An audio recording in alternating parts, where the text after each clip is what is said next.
Hi there, welcome back to Gadget Mad Lad. Got another technical teardown. Basically, the story behind this is a scuff controller for an Xbox 360. Sorry, an Xbox One controller even. Basically, got this for £8. Came boxed with, I'll show you. The box isn't the greatest thing, but it's a bit fancy, I suppose. These are quite expensive. These are like 100 and something pounds/dollars or whatever. Came with as you see now, I got this with it, and this. These can be removed via this little kind of key mechanism thing. We just put that on and give it a little twist. Can remove the analog sticks, easy peasy, which I thought was pretty cool, but not really my cup of tea to be honest with you, so I'm going to customise this, that's my plan.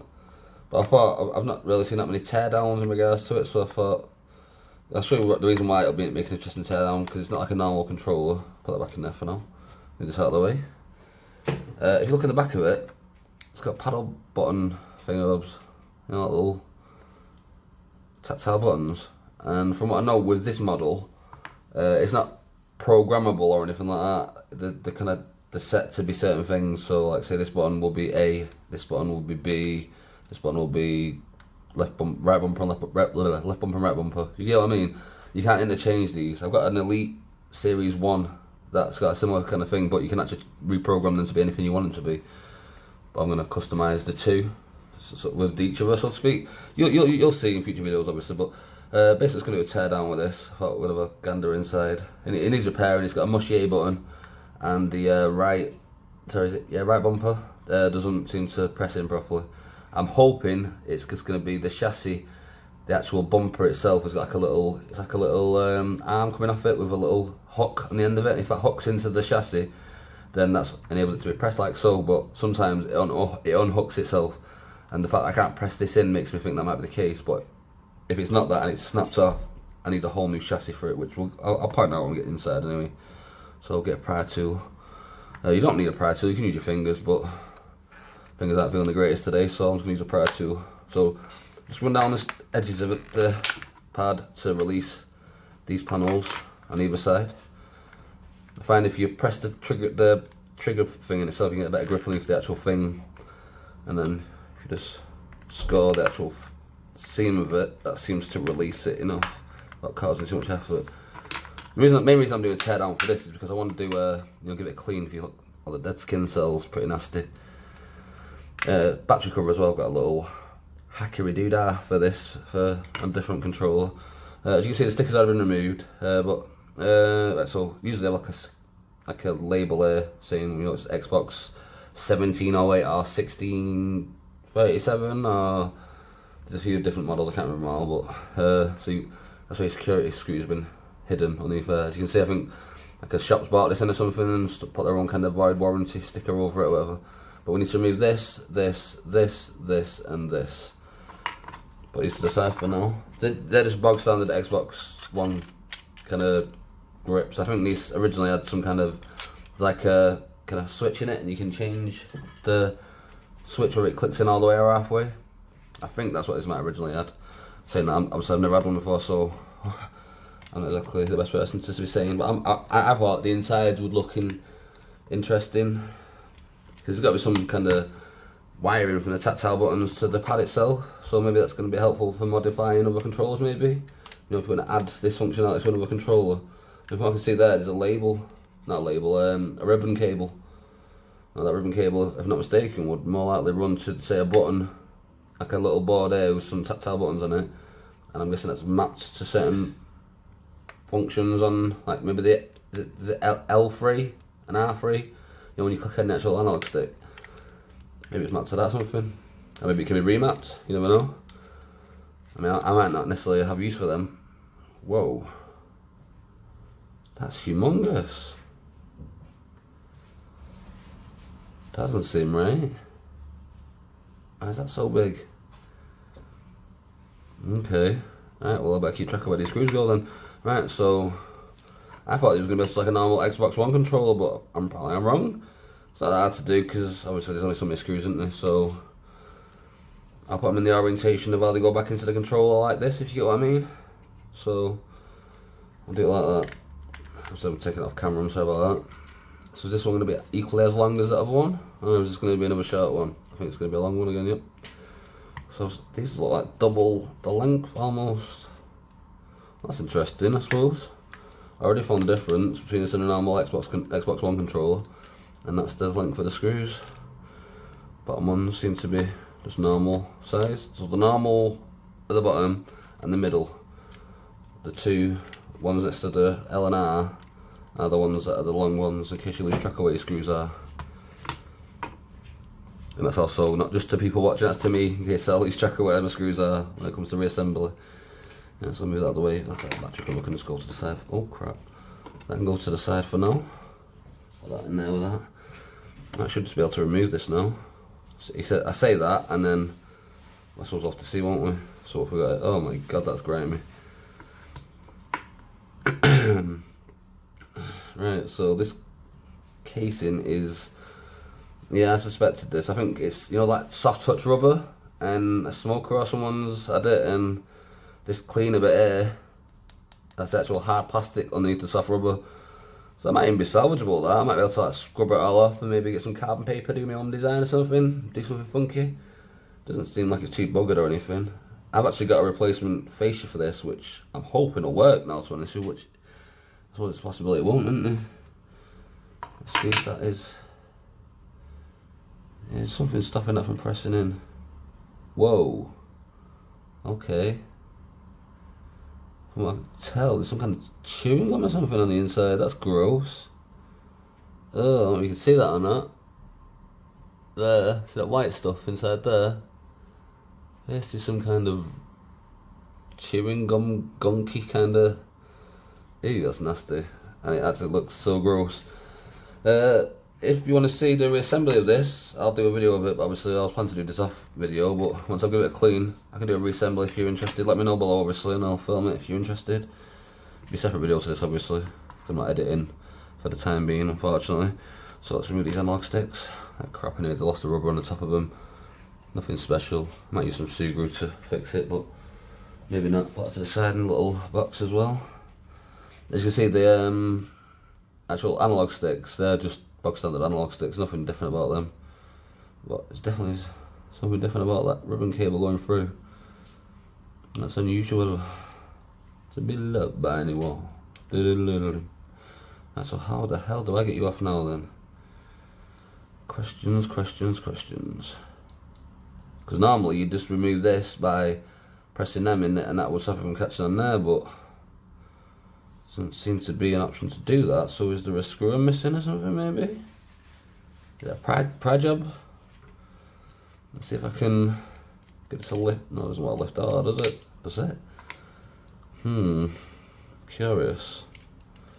It's almost like it almost wants to come. That is so gross. Oh god, I'm getting dead skin cells all over me. What's stopping you from coming out? I suppose if I had to break it, it wouldn't be the end of the world. It would cost me £8, but I'd rather not. Oh, wait, we've got some kind of liftage. We've got liftage. Oh, holy crap, I put too much on that then, I think. Right, so, the way you want to do it, you want to lift it like that, and then to the right, yeah. I forgot my left and right for a second there. Right, so, let's just put this to the side for a second, and we'll see what we've got here. Got my solder iron there, so it appears to be exactly the same on the inside here as most normal pads. So what I'll do, I'll remove these solder points so I can get the controller out, and then we'll go from there. So we can get the right, just go to the side and see if I can find the right screwdriver head. Camera bleeding light is blinding me so I can't see properly. I think that one might be it. Let's double check. You the right one? Are you bleeding there, cause it's got to be you then, innit? Only you. Yeah, that's the one. And so that's the inside screws. So, and they are crosser, are they? Yeah, these are just normal Phillips screws on the side. So from the looks of it, all it is like, you know, PCB weigh or something like that. You know, the place where you get cheap PCBs printed up. That's the basis of this. I don't know if this is like a mod somebody's done, maybe? Is that how these work? I thought originally Scuff was like a brand. You know, like the Elite series, whatever. I thought that was such a Scuff thing. It turns out, I think Scuff do an Elite version of the pad. But there's totally different stuff to the Elite itself, which I didn't know that. I think these are just going to be normal size screws anyway. But from just a bit of research I've done, I actually commented on the Retro Future group, I think it was, asking if anyone had any ideas, you know, regards to what model it was, because the label was missing. And turned out it's one of the original ones, I think. But nevertheless, for £8, I think it'd be worth, you know, like restoring or whatever. I would add it to my collection, because I'm not really into controllers, but when I get these for this cheap, you get me, there's no reason not to, is there? Might as well spend, say, 20-30 quid on it to get it fixed up and have my own little personal controller with something fancy. You know what I mean? Right, so back to removing the stuff. So put the solder line in there, get these removed. If you're curious to how I kind of know the orientation of these, it's the grey is plus and black is minus. Trying to not snag that cable there. So I'll keep track of where these are the trigger rumbles. They're not actually connected to anything. Sort of like a pressure fit. You know, there's two screws there holding this trigger cap on, and then that's just pressure fitted, and it runs round through the buttons. I've been messing a lot with Xbox One controllers recently, you see, so I kind of like become, I won't say great, because I can't do power issues yet. I'm not really able to manage that, but analog stick drift and stuff like that is so easy to fix, so easy. Let's move these to the side, because they're going to be probably magnetised and draw all the screws to them. Let's see if we can get this around the other way, because that way I can hopefully show you on camera what I'm doing as I do it. Again, same situation. I think the foot's round on this side, maybe. Are they? How am I tripping? Nope, same way, so do not flip around on this side. On some controllers they are, like the grey will be on the top on this side, but on the other side it'll be on the bottom. Just gotta look for the plus and minus. Or if you can't see the minus, look for a plus. Or if you can't see a minus, a plus, see a minus. If you get what I mean.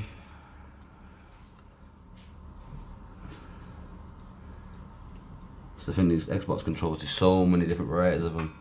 I mean, that's not even bringing into account this type of thing. Right, so let's see what we can do then. So that's that removed. Put that with the other one. Flip this back round this way, keeping the screws there so I don't lose track of where they go. Should be able to just poke this through now. Yep, like so. That should come through like that. Yeah, and we can see on the board where it's been soldered. So that's literally the only difference between this and the similar model to this. I think I've actually got all the spare parts for that. So that is very interesting. So is it this must be a kit then, yeah? That looks very tightly done in the back though, doesn't it? The circle. Them circles look really well done. If this is done by an actual like place that are charging hundreds of pounds for controls when they bring them out, and this is the quality of the work that you're getting, I'm not impressed. Not at all. I mean, that is literally minimalistic to say the least. I could do better now with some enamel wire, I think. I'll make it look tidier as well. Holy hell. Well, that's literally the only thing that's different between the scuff controller and a normal controller. I'm pretty sure that's the only difference. Bit of water damage to this board. It's covered in, I'm hoping, dog hairs and not people pubes, because that'd be gross. Well, dog hairs is gross, but what can you do? Dog's a dog, innit? Right, so anything else there? Oh god, that really is nasty. So this needs cleaning up well and truly, this board. It's gonna be a bit of an effort to do, but I'll clean it off screen, and when it comes to reassemble, like I say, if you're interested in seeing that, bear in mind it will be within the next hour or two, so if you like comment quick or whatever, I'll film it. If not, I'll be bypassing that and just getting to the next pad that I've got, which is an Elite Series 1. Yeah, should we have a look at the buttons? I'm intrigued to see. Gotta take that out at the end of the day. So hopefully it's all the same size, so there's not a big kerfuffle. So if I'm blocking the camera view, it's a bit awkward to getting in at this angle, you see. Yeah, so let's put user.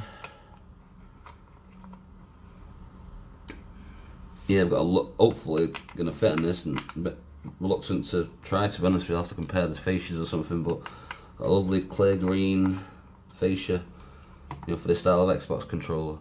Bought it for another controller I had, but I ended up selling that controller. Yeah, so it's just literal tactile dome switches held in place So that's not a, I don't know, I'm seeing super glue though. You see the frostedness of the white there? That's super glue, like residue, what do you call it? And these buttons are all literally, I don't know if they're meant to be stuck to that or what, but there's nothing holding it in place other than pressure and good luck. I bet you if I tip that upside down now, they'll just fall out. So it looks is, that's the two upside down, they just fell. Yeah, see. So it's like a little plunger kind of button inside, and that's actuating the actual dome switch against the gold contact on that. But you could just run this, you could literally cut that ribbon cable and solder directly to that, and that'd be about a million times tidier. You know, the magnet wire, where is it? I've got some knocking about somewhere. This stuff. And it's super thin as well. I mean, like, even with some plastic, what do you call it? The amplifier circuit thing that I made on, you know, scrap plastic and the, what do you call it? Enamel wire. That was more tidy than that. That's terrible. Really not impressed by that. Anyway, we'll keep going. I want to get it all out because it's got to be clean. Like I say, it's disgusting. I see a bit of corrosion with the battery terminal there. Oh god, that is really nasty. So let's move this housing to the side for now, with the fascia there. Let's keep going. So, right, we got 1, 2, 3 screws to go. Oh, 4 screws. I always double check before pulling on these circuit boards that you've got all the screws that you know, out of it, because obviously if you start yanking on it, you could easily buckle the board or break a trace or something like that. I've actually made that mistake myself a few times, so be patient, if you get me. I'll move them to the side as well, because I won't be losing them. If you wonder how they go in as well, they will go in the dome outwards towards the switch, so it's like it clicks in to actuate the actual gold press. If you lose track of where they go, whatever. So I'll keep going.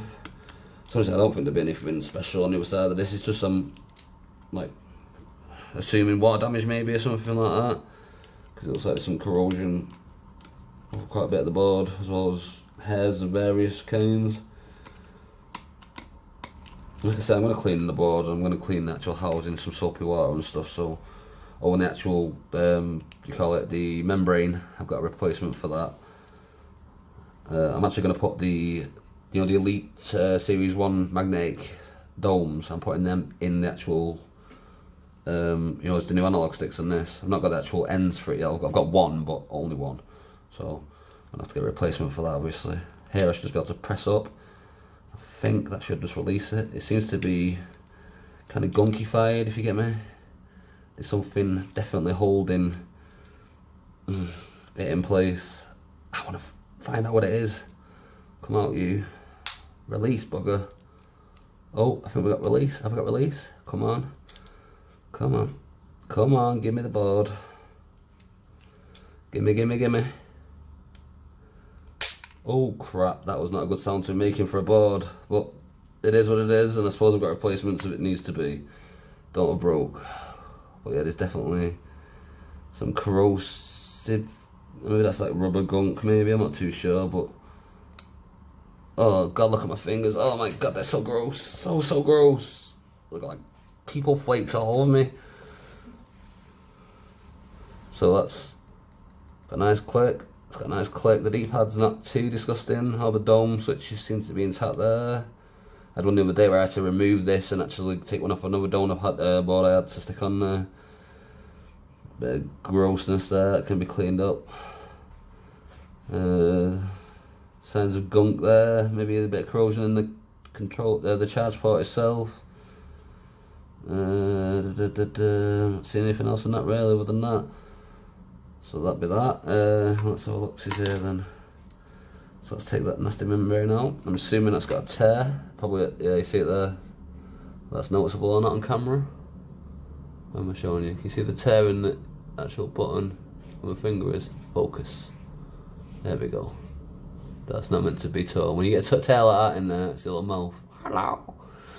That's when your buttons go mushy essentially. So you need to get a replacement one of these. I've tried to doctor them to, you know, work, whatever, but they don't seem to want to. Okay, that's coming from the back of one of the analogs, one of the bumper buttons. These are usually there like that. It's like, I think it's glued into place or something maybe. It's like a support, I think they call it. They don't really do anything, to be honest with you, so don't like freak out if that's falling out. If you got like, if this is bent or this isn't clicking, then you maybe wanna not freak out, but you'll probably need to replace the button. I've tried that a couple of times, but not been successful properly. Alright, so I don't know if you can see clearer there, but if you look, it looks like chewing gum has been stuck in the actual thing. So let's have a gander at that. Oh, gross, that is nasty.